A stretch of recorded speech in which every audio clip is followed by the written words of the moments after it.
Olá, seja muito bem-vinda, muito bem-vindo ao Educação, o programa que a gente fala de educação em tom maior. E antes de a gente começar o programa de hoje, eu quero fazer minha autodescrição. Meu nome é Laila Mello, eu sou uma mulher cisgênera de 30 e poucos anos, tenho cabelos escuros, lisos na altura do ombro. Hoje eu estou vestindo uma camisa verde clara e uma calça azul. E hoje nós recebemos aqui no programa uma figura muito ilustre aqui para a educação de Goiás e para a educação brasileira, o vice-reitor da Universidade Federal de Goiás, o professor Gesiel Freitas Carvalho. Seja muito bem-vindo, professor. Muito obrigado, Laila. É um prazer estar aqui no programa Educação para tratar do tema educação. Certamente o tema mais importante, o assunto mais relevante que nós temos no Brasil. E aproveito para fazer a minha autodescrição. Eu sou um homem de 63 anos, de cor clara, uso óculos de aro escuro, tenho já poucos cabelos, uso uma camisa azul e um terno cinza. Professor, hoje a gente vai convidar quem nos ouve, quem nos vê, para acompanhar a nossa pergunta do programa. Vamos acompanhar na tela? O que nós vamos falar sobre hoje é sobre qual é a educação superior que nós temos aqui no Brasil. E para começar a nos ajudar a responder essa pergunta, professor, nós fomos nas ruas, na universidade, para conversar com os alunos e com a população para entender, de fato, que tipo de educação que nós temos e como a população vê isso. Vamos acompanhar?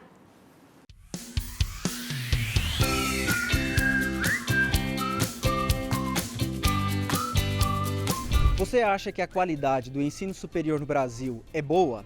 O que dá para melhorar? Aqui no centro de Goiânia a gente vai conhecer a história de pessoas que fizeram curso superior e a opinião delas sobre a qualidade do ensino no Brasil. Bora nessa! Fui tentar fazer outro curso superior e você perde muito tempo fazendo, como que eu vou dizer, histórico de assuntos que não têm relação com o curso específico. 6 meses, até um pouquinho mais, falando de bobeira. Que é você... Eu costumo dizer assim, que eu tenho uma posição mais pesada. Eu costumo dizer que é doutrinar a pessoa a pensar de forma diferente do que ela é. E eu não gosto desse tipo de coisa. Então eu acabei desistindo de fazer um segundo curso superior por causa dessas matérias que não faziam sentido algum no curso que eu estava fazendo.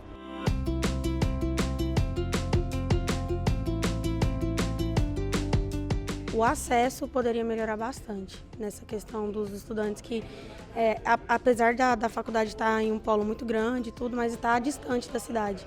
E aí nós enfrentamos dificuldades aí com o passe livre estudantil, né? Com assistência para esses estudantes permanecerem na universidade. Eu acho que a qualidade do ensino em si, ela se mantém porque os professores têm qualificação, né? Mas essa qualificação ela tem se mantido aos trancos e barrancos porque de 2016 para cá, a gente também sofreu um golpe duro de financiamento, né? Então, os alunos têm tido grande dificuldade de permanecer, né? Justamente porque o dinheiro investido na universidade tem sido reduzido drasticamente ano a ano desde então. Eu acho que falta muito investimento, a questão do Brasil não investir muito na área de pesquisas, por exemplo. Eu quero seguir na área da pesquisa, só que aqui no Brasil não tem muito investimento nisso. Ou a gente tem que ir para São Paulo, ou a gente tem que ir para fora do país. Pois é, professora, a gente ouviu aí população, ouvimos pessoas que estão na universidade, estudantes, professor. E aí, como é que a gente pode pensar a educação brasileira hoje? A gente falou aí, eles falaram sobre acesso, sobre falta de investimento, sobre a problemática que se levantou nos últimos anos a respeito de uma doutrinação. Como é que está a situação do ensino superior no Brasil hoje? O ensino superior no Brasil é um sistema muito amplo e muito heterogêneo, né? Nós temos diferentes tipos de instituição e que acabam que têm finalidades que também são distintas. Nós temos muitas instituições privadas, temos outro conjunto importante de instituições que são aquelas sem fins lucrativos, né? As confessionais, as católicas, as PUCs, as instituições vinculadas a outros segmentos religiosos também. Nós temos as instituições públicas, e aí há instituições municipais, estaduais, e instituições públicas federais. As federais são 79 instituições. Temos também nesse sistema federal os Institutos Federais de Ciência e Tecnologia, os IEFs, que tem hoje esse sistema federal, se considerarmos as universidades e os institutos federais, é um sistema que tem uma capilaridade muito grande, né, pelo país. E refletem, consequentemente, a heterogeneidade e a diversidade do Brasil. Nós temos regiões mais desenvolvidas do ponto de vista econômico, inclusive com os aspectos sociais, outras regiões ainda com um déficit grande nesse sentido, e o sistema de ensino busca exatamente oferecer elementos, né, para promover esse desenvolvimento econômico, desenvolvimento social, que tem muito a ver com a formação e a qualificação de recursos humanos. Nós tivemos, em anos recentes, um crescimento muito grande do ensino à distância, né, que é uma alternativa viável, mas que precisa de ser cuidada muito bem quanto à qualidade, porque, desse ponto de vista, o ensino à distância ele é mais desafiador, né? O ensino presencial leva o estudante para dentro da instituição e ele, portanto, tem uma oportunidade maior de interação com os professores, com os colegas, com a instituição como um todo. Isso é um fator de estímulo a mais, né, para o processo formativo do aluno. Então, eu acho que o ensino público superior brasileiro, eu diria, de uma maneira assim, geral, que ele vai bem, com muitos problemas, como de resto tudo na vida, e ainda bem que temos problemas, eles aqui nos movem, né? Com problemas, com dificuldades, passamos o sistema público federal em particular por dificuldades grandes do ponto de vista orçamentário. Isso traz consequências sérias, gerou um passivo enorme que precisa ser vencido, mas eu acho que, de maneira geral, o ensino público e o ensino superior, tem progredido no Brasil. E tem progredido, eu acho que, de maneira geral, de forma positiva, sem, obviamente, deixar de lado os problemas e os desafios que não são pequenos. Os desafios, nesse sentido, em relação ao ensino superior, foram se modificando. A gente vai ver isso depois, ao longo do programa, vamos falar sobre isso. Mas antes, o maior desafio talvez fosse o acesso? Hoje talvez seja a permanência? Seria isso, professor? Eu acho que nós ainda temos um problema importante de acesso também, né? Ou seja, nós temos uma parcela ainda proporcionalmente pequena, né, da população em idade de cursar a universidade dentro das universidades. Para que o sistema de formação de ensino de nível superior dê conta da demanda presente e futura do país, nós precisamos aumentar, né, o número de estudantes dentro das universidades. Isso ainda é necessário.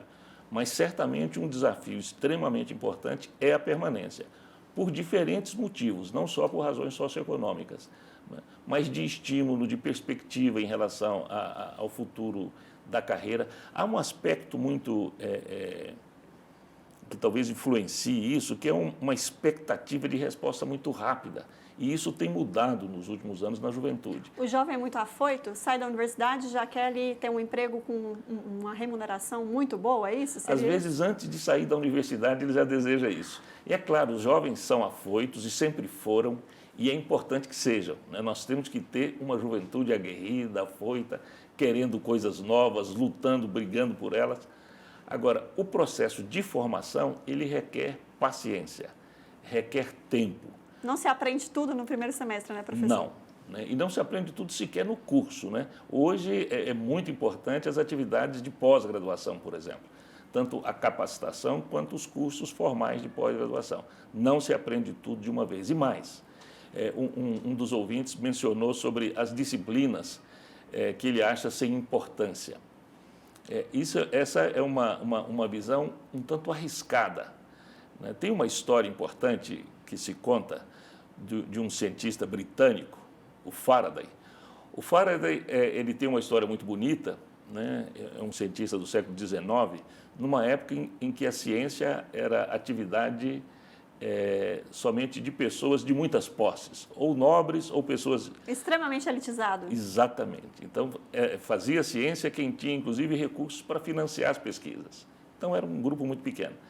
Mas o Faraday era proveniente das classes populares e ele aprendeu como autodidata e fez descobertas extremamente importantes na área de física. Por exemplo, ele foi o descobridor de um fenômeno chamado indução eletromagnética, que é um fenômeno responsável por quase tudo que está dentro dessa sala aqui, inclusive a energia, o processo de geração de energia que alimenta a transmissão do programa e assim por diante. Certa vez ele recebeu uma visita da rainha da Inglaterra no laboratório e ele fez ali a demonstração do fenômeno da indução eletromagnética. E a rainha perguntou para ele, mas para que serve isso, senhor Faraday? Ele disse, majestade, como eu posso dizer a que servirá uma criança recém-nascida? Então, o conhecimento é isso. Nós temos que nos aplicar, nós temos que estudar, temos que nos dedicar. E para que vai servir o conhecimento que nós estamos adquirindo hoje? Nós não sabemos, né? Mas aquilo pode ser crucial, né, para o futuro da pessoa, tanto o aspecto específico do conhecimento, mas mais do que isso, o processo de formação do profissional para dar conta dos desafios da profissão dele, ele envolve vários aspectos. Ele precisa de ter uma formação sólida, ele precisa de ter um conhecimento amplo e, mais do que isso, ele precisa aprender e precisa ser treinado para lidar com esses conhecimentos. Como é que ele usa esse conhecimento para resolver os problemas? Para tanto, é preciso um pouco de paciência, é preciso aprender e algumas coisas nós não sabemos para que vai nos servir no futuro, mas certamente, pelo menos, para melhorar o número de conexões neuronais e nos tornarmos mais aptos,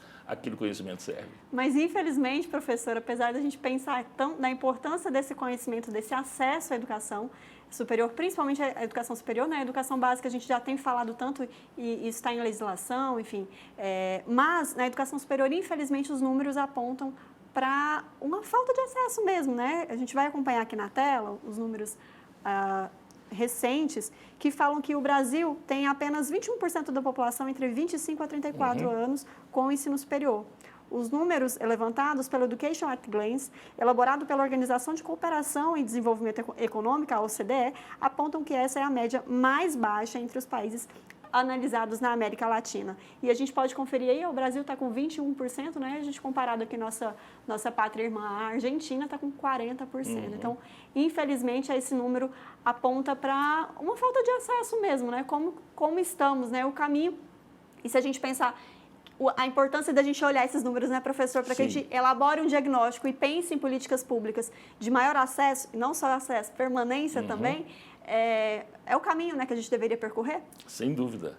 Como você perguntara anteriormente, se o nosso desafio era a permanência, o desafio é a permanência, mas esses números mostram também que é o acesso. Nós precisamos ainda ampliar e muito, né, o quantitativo de estudantes com acesso ao ensino superior e, evidentemente, manter o esforço permanente, que é o esforço pela qualidade. Esse é um esforço que não termina, né? Melhorar a qualidade do nosso processo formativo, atender os novos desafios que a sociedade, que o desenvolvimento científico, tecnológico, o desenvolvimento econômico e social vai impondo, isso é uma necessidade permanente. Então, melhorar, transformar, tornar o ensino mais qualificado, mais útil, mais relevante para os estudantes, é um desafio que não termina nunca, né? Continuando falando em acesso, nós vamos ouvir a professora Ana Paula Curti, ela é doutora em educação, pesquisadora em políticas educacionais, juventude e ensino médio. Ela falou sobre acesso para a gente e um acesso que deveria ser ampliado. Vamos acompanhar.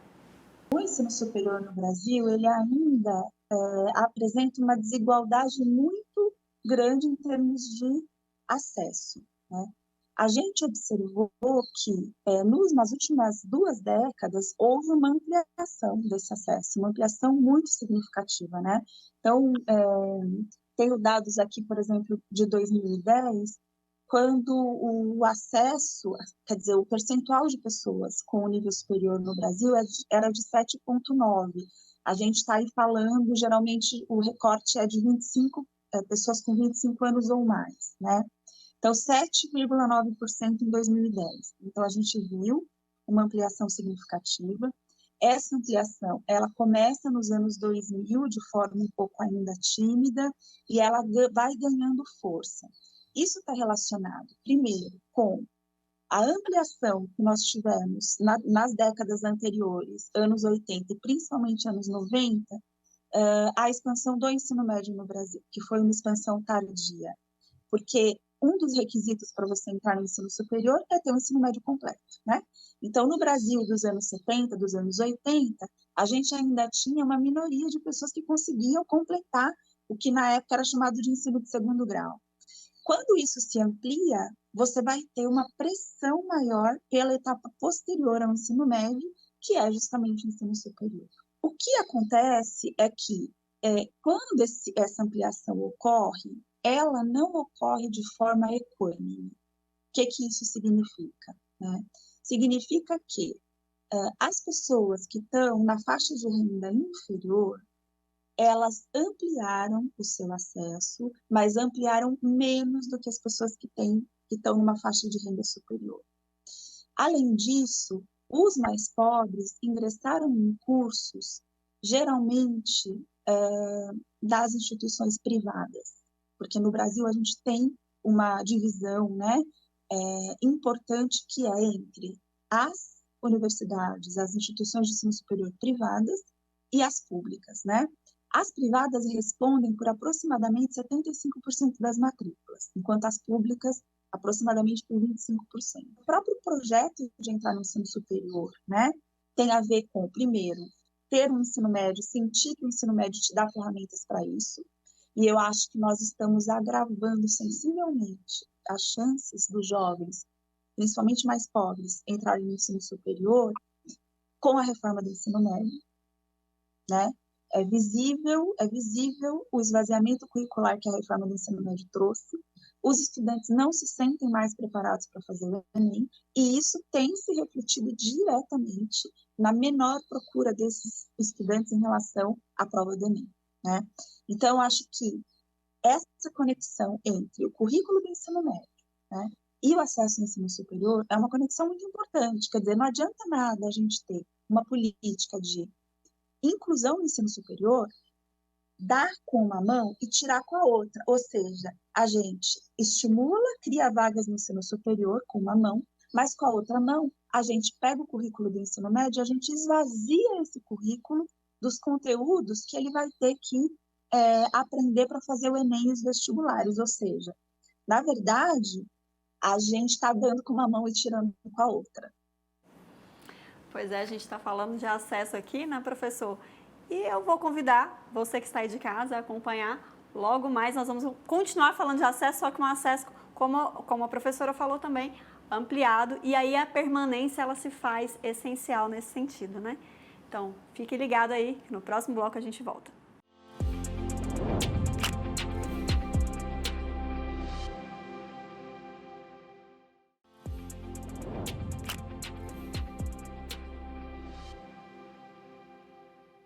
Olá, de volta aqui no Educação, e hoje a gente está falando sobre educação superior. Eu estou recebendo em estúdio o professor Gisel Freitas, ele que é vice-reitor da Universidade Federal de Goiás.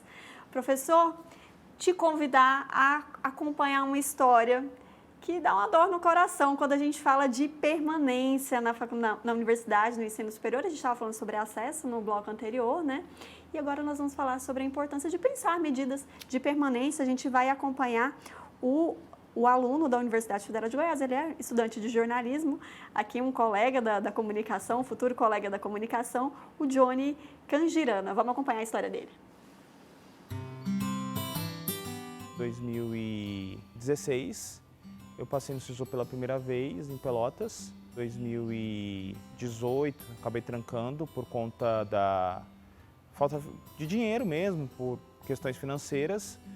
E aí eu voltei para São Paulo, que é de onde eu sou, né? Sou nascido em São Paulo, minha família toda é de lá. E daí eu fiquei trabalhando lá e tudo até 2022, quando eu passei para a universidade aqui de Goiás. Que eu não tenho nenhum tipo de auxílio, a faculdade alega que é falta de recursos, que eu até cumpro os requisitos, né? Para ter mesmo a bolsa, para ter direito à bolsa, mas eles não têm recursos para pagar. Então, é por isso que eu não recebo hoje atualmente bolsa. O único auxílio que eu recebo da faculdade é realmente o RU gratuito. Bem complicado, confesso para você. Tenho pensado bastante nesse semestre e meio se realmente tem valido a pena permanecer aqui em Goiânia, né? Porque financeiramente está bem complicado para mim. Para mim tem surgido só emprego CLT e emprego freelancer, né? Tenho tentado procurar estágio, mas estágio não tem dado tão certo assim. Estou em vários processos de estágio, mas infelizmente não consegui nenhum, então tá bem complicado para mim. Acho que é por conta da questão de idade também. Eu estava alugando casa até pouco tempo atrás, né? Mas aí eu não consegui pagar mais o aluguel. Então agora, 1 mês e meio, 2 meses para cá, eu tenho morado na casa de um amigo, eu tenho só ajudado a pagar as contas, né? Aí ficou bem mais leve para mim, mas fica complicado porque a mãe dele vai voltar, né? Tipo, a mãe dele viajou, né? E agora a mãe dele vai voltar, então o quarto que eu tô ocupado durante as férias não vai mais estar vago. Então também é uma outra preocupação também. Pelo que eu vejo, não é um problema só da UFG, né? Como eu disse, em Pelotas também era insuficiente. Acredito que seja realmente, como o Brasil, né? Tipo, aí mais uma coisa do MEC, uma coisa mais Ministério da Educação ou até a Presidência da República, olhar para essa questão de tipo dar bolsas maiores, né? E não só incluir as pessoas de baixa renda na universidade, mas dar meios para essas pessoas concluir, né? Tipo, porque não adianta você colocar 100 mil vagas, sendo que você vai conseguir atender de forma digna 100. Então, realmente, tipo, atender de maneira digna, com bolsa permanência, de um valor, né, considerável, pelo menos, né, e algo do gênero também, moradia, né, que aqui tem pouquíssimas vagas também na casa do estudante e algo desse tipo.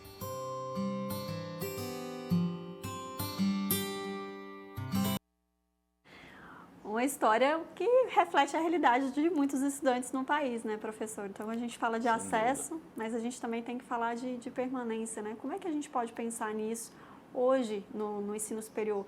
A gente está falando sobre casos de graduação, né? Mas também na pós-graduação. A permanência, ela é extremamente importante. Enfim, a gente vive em um mundo que precisa pagar boleto, né, professor? Tem que pagar as contas, né? Tem que se alimentar, se vestir, morar. Esse é um desafio importante para o ensino superior.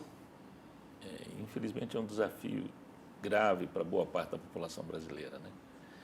Mas naquilo que nos diz respeito, que é a universidade, a manutenção dos estudantes, é, sem dúvida, um desafio importante.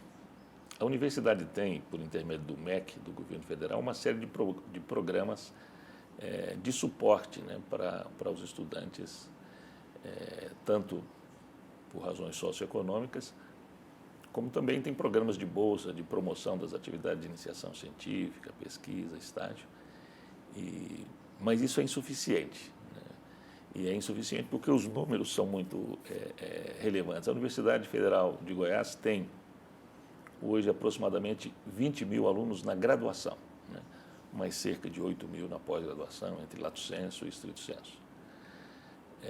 Desses estudantes da graduação, cerca de 74% são provenientes de família com renda per capita de até um salário mínimo e meio. Então, quer dizer, são pessoas que têm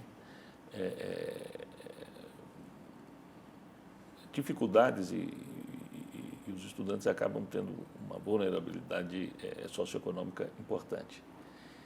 A universidade tem, então, como eu dizia, por intermédio do MEC, uma série de programas de apoio. Isso está sintetizado num programa de assistência, que é o PNAES, e que é responsável pelo pagamento de bolsas permanência, como disse o estudante, pelo subsídio, né, do restaurante, pela manutenção das casas de estudantes universitários, também pelo pagamento, em casos mais importantes, de bolsa permanência. Então, aquele estudante que não pode, que não tem como se manter dentro de limites especificados de renda, não tem vaga na casa do estudante, ele pode também receber um auxílio permanência para pagar, um auxílio moradia para pagar o aluguel.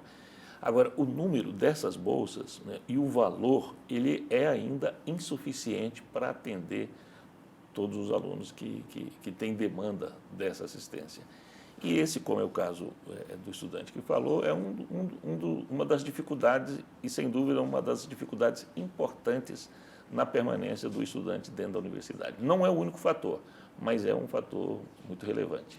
Para continuar falando sobre esse assunto e sobre o PNAE, a gente vai ouvir agora a presidenta da União Nacional dos Estudantes, a Manuela Mirella, que falou justamente com a gente sobre isso e a importância de fazer uma lei, mas também pensar sobre o orçamento dessa lei que assegure a permanência dos estudantes. Vamos acompanhar.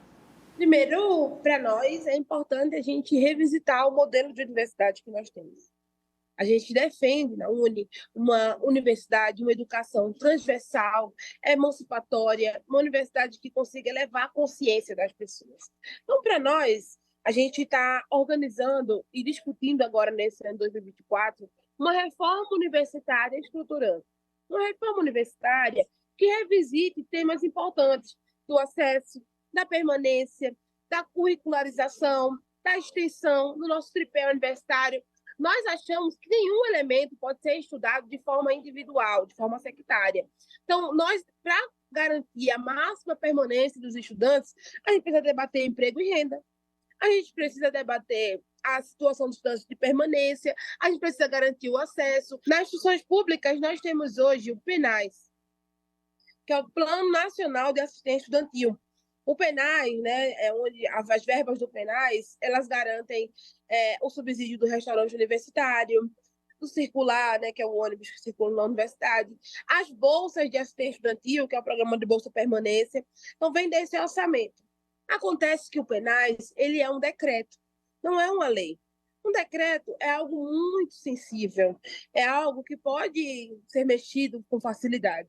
A nossa luta no movimento estudantil, inclusive, foi aprovada pela relatoria da deputada Alice Portugal, foi aprovado a criação da Lei Nacional de Assistência Estudantil. A gente vai agora na luta no Senado para garantir a aprovação dessa lei, mas sempre entendendo que não adianta aprovar a lei se não garante orçamento. Então, na universidade pública, com o orçamento para 2024, que foi aprovado em dezembro pelo Congresso Nacional, é preocupante, porque é um orçamento com menos 300 milhões do que foi o orçamento do último ano. Então, imagina, qual a primeira coisa que será que vai ser cortada, né? Sempre os estudantes que vão ser prejudicados. Então, a gente está lutando junto com a ANDIF, junto com todas as entidades estudantis e educacionais, para garantir um orçamento robusto, a Lei Nacional de Assistência Estudantil, para que a gente consiga construir essa universidade que tanto sonhamos. Pois é, professor. O desafio, né? Não basta ter só um planejamento no sentido de ideias, mas é preciso colocar também isso em lei para que seja garantido o orçamento, né? Hoje é o desafio para atender esses alunos que estão nas universidades públicas nesse sentido, né? E que não têm essa bolsa permanência. Sim, é importante que o decreto, que o PNAES se torne um programa previsto em lei e, como disse a Manuela, mais importante que isso é assegurar, né, o orçamento regular que dê conta desse desafio, né? E tem um dado interessante, porque além dos programas de assistência estudantil via o PNAES, há outros programas de bolsa dentro da universidade que têm um impacto importante na permanência. Porque as questões de ordem socioeconômicas, elas extrapolam a universidade, né? Elas estão na sociedade, né? Exatamente, e são originários de lá.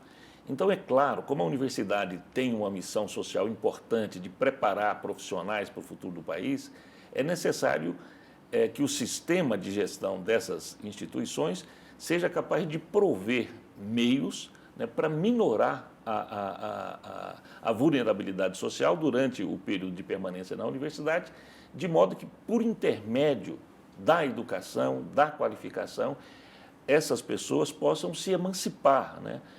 E o que acontece, via de regra, é que esse processo que ocorre com os indivíduos por conta da educação, da sua formação, ele acaba tendo um efeito de cadeia, um efeito de continuidade e acaba contribuindo também para a promoção da família como um todo. Então, no âmbito da universidade é importante, lembrando que esse não é um problema, essa vulnerabilidade não é um problema gerado na universidade, e ela tem um papel nisso que está relacionado com o êxito do processo formativo dos seus estudantes. E que o caminho, então, que a universidade oferece é o caminho da emancipação por intermédio da formação e da educação, né? E isso, então, dá o resultado de longo termo. Mas, além do programa de assistência, que são bolsas de diferentes tipos, subsídios para alimentação e etc., a universidade tem também outros programas, como o programa de tutoria, o PET, como as bolsas de estágio não obrigatórios, as bolsas de iniciação científica.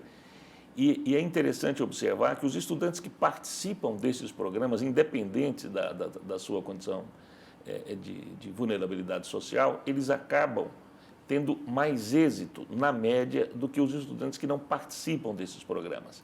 O que mostra que a permanência tem a ver não só, evidentemente, é muito básico, você tem que morar, você tem que comer, você tem que se vestir, mas, para além disso, e é preciso resolver isso, é necessário ter programas adicionais que gerem engajamento, participação, interesse, pertencimento, e isso é fator decisivo para a manutenção do estudante. Pertencimento, aí a gente pode pensar em pesquisa e extensão também. Exatamente. A importância da gente pensar em pesquisa e extensão nas universidades, e eu digo isso, eu não estive em programa de extensão e nem de pesquisa na minha época de graduação, e eu senti muita falta disso depois, quando eu entrei para a pós-graduação. Como é que a gente pode trazer esse estudante para a pesquisa e para a extensão, professor? Na verdade, o ambiente dentro das universidades, aí eu me refiro às universidades federais e às universidades públicas estaduais, especialmente algumas delas, o que caracteriza e o que diferencia o ambiente dessas instituições é exatamente a oportunidade dos programas de pesquisa e de extensão, que são muito diversificados, são amplos, mas podem ainda aumentar. E por que é importante o aluno participar dos programas de pesquisa e de extensão? Porque é ali que ele vai tomar contato com os desafios contemporâneos relacionados à sua área de conhecimento. É que ele vai entender como é que se produz o conhecimento naquela área, como é que se usa aquele conhecimento para resolver problemas, né, que estão presentes no nosso dia a dia. E isso complementa o processo formativo dele de uma maneira decisiva. O ensino puramente livresco, só dentro da sala de aula e resolvendo os problemas e os exercícios dos livros, textos, ele forma um bom profissional. Mas quando ele tem a oportunidade de participar desse ambiente sofisticado de produção intelectual, artística, científica e tecnológica dentro da universidade, ele sai um profissional melhor preparado para enfrentar os desafios futuros, né? E isso, além desse fator, quer dizer, essa participação é, sem dúvida alguma, um elemento fundamental para a permanência e êxito dos estudantes. Aí a gente está falando de qualidade, o nosso assunto do próximo bloco, então eu te convido a ficar aí, que nós vamos voltar a falar sobre esse assunto qualidade e também vamos trazer um bom exemplo de educação que dá certo. Fica ligado.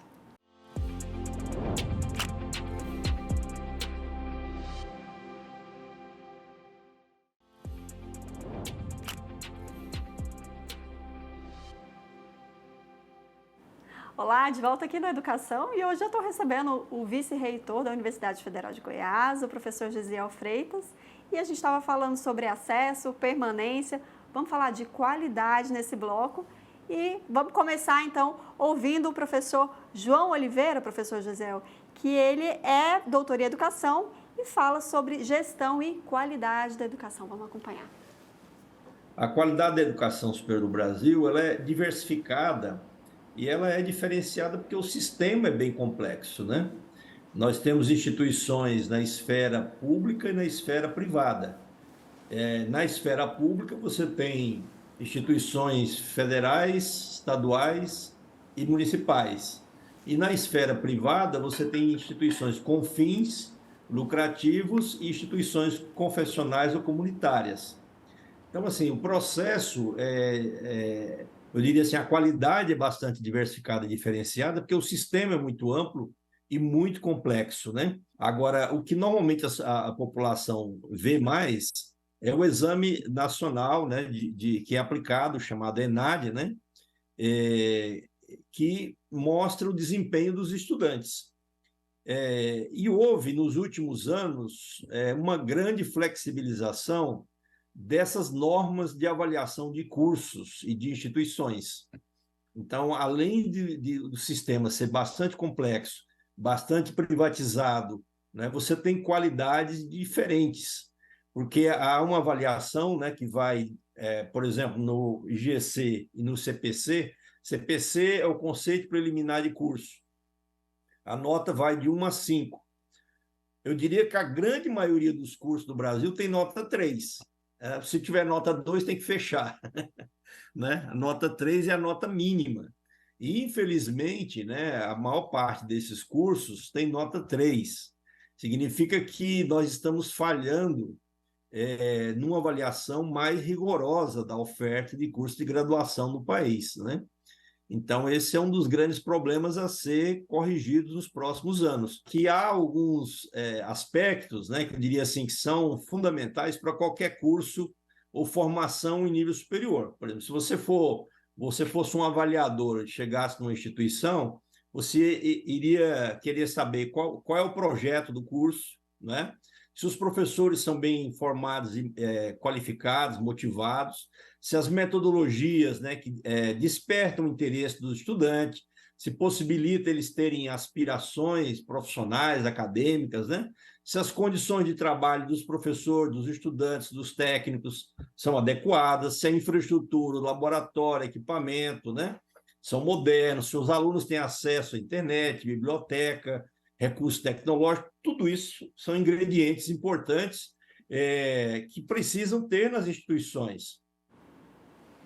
Pois é, professor, estamos falando de qualidade, né? E aí o ENAD, como é que o ENAD pode atuar nesse sentido de medição de qualidade? Pensando em política pública, né? Se a gente observa o diagnóstico, a gente pode pensar em política pública posterior. O ENAD é um dos sistemas de avaliação e é interessante porque hoje, não só no Brasil, mas no mundo inteiro, há diferentes instituições públicas e privadas que olham, né, para a qualidade do ensino superior que é oferecido usando diferentes indicadores. E ter isso em mente é algo importante. E ter exatamente um sistema de avaliação público que possa determinar os parâmetros de qualidade que sejam desejáveis é extremamente relevante, é extremamente importante. E a sociedade precisa de estar atenta, né, com esses indicadores, porque isso demonstra, especialmente em relação às universidades públicas, de que tem valido, digamos assim, a pena dessas instituições, né, que são financiadas com recursos públicos. Mas as instituições confessionais, que também recebem, mesmo as privadas, que também recebem muitos recursos públicos de maneira indireta, através dos programas de financiamento do ensino superior, né, e essa avaliação dessas instituições, que precisa ser criteriosa, ela é importante para a tomada de decisão dos estudantes e das famílias, né? Onde estudar, porque o desafio do processo de aprendizado, etc., ele precisa resultar, né, numa qualificação de qualidade que dê depois ao profissional condições, né, de ter uma posição relevante, de contribuir com os processos sociais e, consequentemente, ter a remuneração adequada pelo trabalho que ele presta. Nós temos trabalhado na universidade assim, de modo a assegurar, né, a qualidade, e isso tem sido medido em diferentes indicadores que demonstram que a UFG é hoje uma instituição que oferta, né, um ensino de alta qualidade. O ENAD, porque o ENAD ele tem um processo de avaliação presencial que segue até uma certa etapa de consolidação dos cursos, depois a avaliação não é mais presencial. Nós tivemos agora a avaliação de um conjunto de cursos, foram avaliados 11 cursos pelo ENAD. E aí, desses 11, 10 cursos tiveram um conceito entre excelente e muito bom, né? E um curso só que teve conceito diferente disso, né? qual foi o curso, professor? Eu não tenho o nome desse curso, eu tenho uma série de anotações aqui, mas esse número aqui eu não tenho. Mas esse é um curso que precisa, e quando você diz que é a política pública, é importante porque significa, quando recebe-se esse indicador, ou seja, qual é o problema que está havendo. Então, isso proporciona à instituição um alerta, né, para buscar meios para corrigir, né, o que está causando esse problema momentâneo. Interações significativas, né, nesse sentido. Pra Exatamente. Ter efeito nesse sentido, né? Um outro dado interessante aqui para pensarmos, e aí são o Guia do Estudante do Estado de São Paulo, ele tem também um sistema de avaliação bastante complexo. Ele avaliou da UFG, agora em 2023, 77 cursos de graduação. Desses 77, 13 foram considerados excelentes, 60 conceito muito bom, e apenas 4 tiveram o conceito bom, né, que receberam 3 estrelas. Então, quer dizer, acho que nós estamos num bom caminho, né? Mas é claro, como eu disse no bloco anterior, o desafio da qualidade é um desafio permanente, ele não para, temos que estar permanentemente atentos, melhorando, sofisticando, introduzindo novas metodologias, né, para que a qualidade seja assegurada, que é o objetivo final, né, é a função da universidade, oferecer uma condição de formação de qualidade, de excelência. Professor, o assunto é muito bom, a gente traz situações complexas, né? A gente apresentou aqui o cenário da educação, falando sobre acesso, permanência e qualidade, e a gente vai trazer agora um exemplo de educação que deu certo.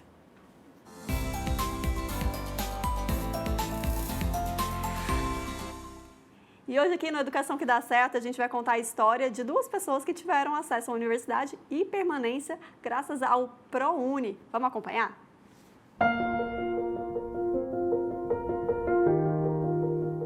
Eu me chamo Nayara Cristina Silva Ferreira, eu tenho 36 anos, sou jornalista e atualmente estou fazendo um mestrado em comunicação.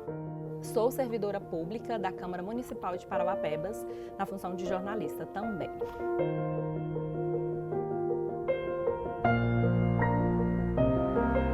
Meu nome é Wellington Borges, eu tenho 35 anos, eu sou jornalista, atualmente atuo na assessoria de comunicação da Prefeitura de Canaã dos Carajás, no Pará, sou servidor efetivo lá, mas estou licenciado porque agora também sou mestrando em comunicação pela Universidade Federal do Maranhão.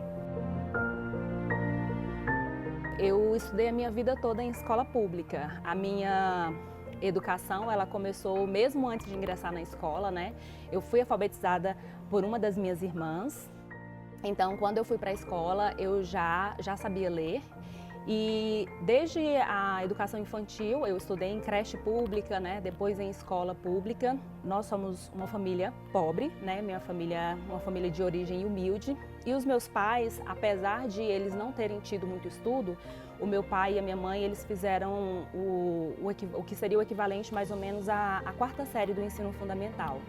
Mas eles sempre priorizaram a educação, sempre incentivaram todos os filhos a estudarem.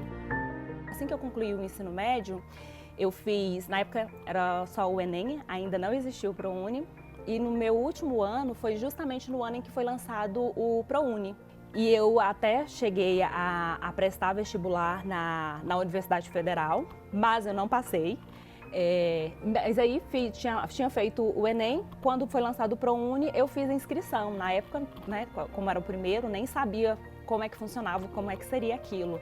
Mas fiz a inscrição e consegui uma bolsa integral para cursar jornalismo aqui em Goiânia. E fiz a faculdade, fiz uma faculdade particular, no caso, né, com bolsa integral do programa Universidade para Todos. Então, para mim foi assim maravilhoso, né, poder ter a oportunidade de fazer uma faculdade e gratuita nesse caso, né. Se eu tivesse conseguido uma bolsa, dificilmente eu conseguiria ingressar numa faculdade particular, né, se eu não tivesse uma bolsa, né? E no meu caso ainda mais, que foi uma bolsa integral, nem foi parcial, né? Eu sou nascido na cidade de Anápolis, que é aqui próximo a Goiânia, né? E a minha trajetória na educação ela é marcada pela educação pública, que não é diferente da maioria dos brasileiros, né? Já no ensino médio, eu tive que conviver com a realidade, que também é a realidade de muitos brasileiros, que é de trabalhar e estudar, né? Então eu fiz o meu ensino médio praticamente todo no período noturno, porque eu já trabalhava durante o dia. Fiz o Enem, na época consegui uma nota boa, e aí pensei, não, vou tentar conquistar esse meu sonho, que é fazer o curso de jornalismo, né? E aí me inscrevi, acabei conseguindo essa bolsa, e no primeiro ano de faculdade eu morava em Anápolis e estudava em Goiânia. Então eu tinha que trabalhar durante o dia. No final da tarde eu pegava uma van, vinha para a faculdade e voltava todos os dias. Esse primeiro ano foi marcado por esse deslocamento, assim, até que no ano de 2007, né, no segundo ano da faculdade, eu me mudei para Goiânia, fui morar sozinho, também nessa rotina de trabalho e estudo. Venho de uma família humilde, né, que possivelmente não teria condições de bancar meus estudos e a moradia, né, aqui em Goiânia. Então, de certa forma, foi a possibilidade da Bolsa Integral que possibilitou que eu pudesse concluir esse curso, né? Na época da faculdade, eu comecei a fazer estágio e eu fiz estágio na Rádio 730. Então, eu conheci o meu esposo, o Wellington, lá na Rádio 730, porque ele também ingressou lá para fazer como estagiário. E eu fui para uma outra emissora, fui para a Rádio CBN Goiânia, fui trabalhar na Rádio CBN Goiânia. E quando eu já estava trabalhando na Rádio CBN, nesse período é que a gente começou a namorar.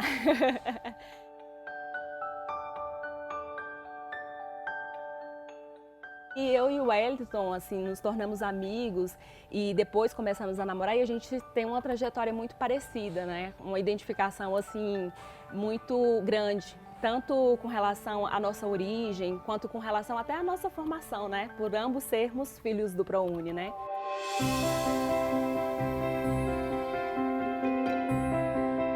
Então, a princípio, a continuação dos estudos deu uma pausa. Nós fizemos uma especialização na nossa área também, em comunicação e mídias digitais, depois da faculdade. E a ingressão no mestrado foi principalmente por causa do Wellington, né? Assim, desde que eu concluí a faculdade, eu sempre tive o desejo de continuar estudando, e eu sempre gostei muito do ambiente universitário, né? É um ambiente, assim, que eu considero muito revigorante, né? E a gente sempre conversava sobre isso, né? Sobre tentar fazer um mestrado, enfim, mas aí veio a pandemia, dificultou muito as coisas para todo mundo, né? E aí, no ano passado, a gente acabou fazendo alguns processos seletivos, né? E conseguimos ingressar no mestrado da Universidade Federal do Maranhão. O foco para esse ano é escrever a dissertação, concluir a dissertação, concluir o mestrado e, quem sabe, pensar em voos mais altos, né? Talvez para o ano que vem um doutorado, e vamos tentar se esforçar, né? E ver se vai ser possível, até nesse sentido mesmo de poder devolver, né, para a universidade, para a sociedade, um pouco do que a educação nos proporcionou, assim, ao longo dessa trajetória. É um novo mundo, assim, para a gente, sabe? Algo que a gente teve um acesso a um outro tipo de bolsa no ensino superior, né? E ver o quanto é importante que haja esses incentivos em todas as esferas, em todos os níveis da educação, né? Desde a educação básica até a educação superior.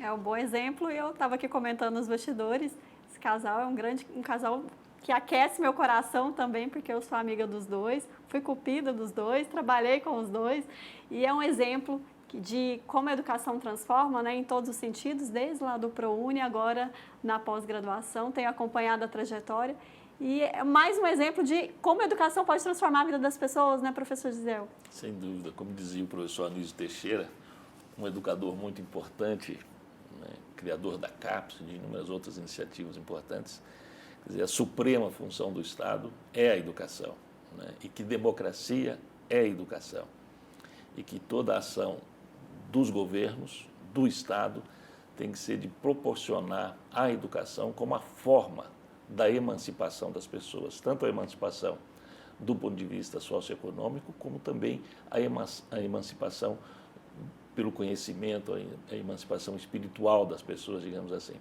Então esse é o grande dever, e o grande dever do Estado, e o exemplo deles é uma mostra de que a educação emancipa, transforma, né, e precisa ser, quer dizer, o nosso grande objetivo do Estado democrático e de direito precisa ser, antes de mais nada, né, assegurar a educação de qualidade para todas as pessoas. Professor, infelizmente, nosso papo termina aqui. O papo poderia continuar, vamos continuar falando sobre educação superior, vamos falar sobre pós-graduação depois, mais ainda, mas é um prazer tê-lo recebido aqui. Volte sempre, a Sagres está sempre de portas abertas para a universidade.